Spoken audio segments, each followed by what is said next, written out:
जी बिस्मिल्लाहिर्रहमानिर्रहीम। दोस्तों, मुबशर भाई हालमकीम साउथ अफ्रीका, उन्होंने गिफ्ट जाना है माशाल्लाह। ठीक है दोस्तों, असी चैनल बना के चलने पे साडा तो निचोड़ है बच्चा, इस तो अगे सानू कख नहीं जे नज़र आता।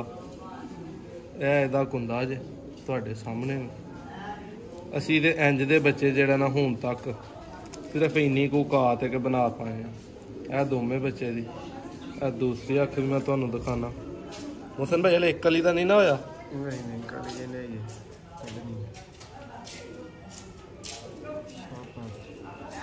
और बच्चा भरावां ने कमेंट च दसना कि कैसा है, पंजे दिखाओ की गल है तो की बात है।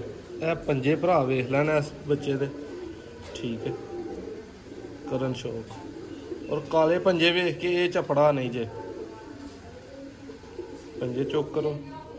गिफ्ट किसी को दवो तो कोई भरा याद तो करे।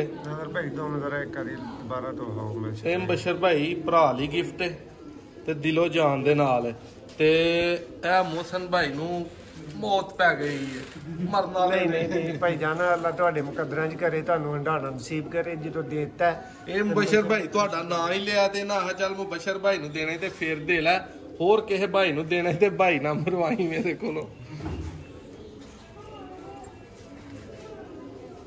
मुबशर भाई कुंदे दे जरा वेखो, नवीं कलियां वड्डियां बंदे लभदे ने, वेखो ते सही जरा।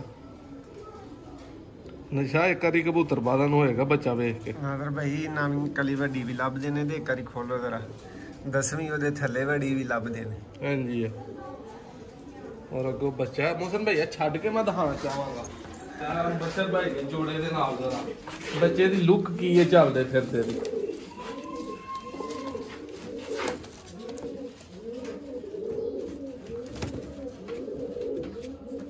बिल्कुल भाई मासूम बच्चा है, आना चाह रहा जरा बाहर।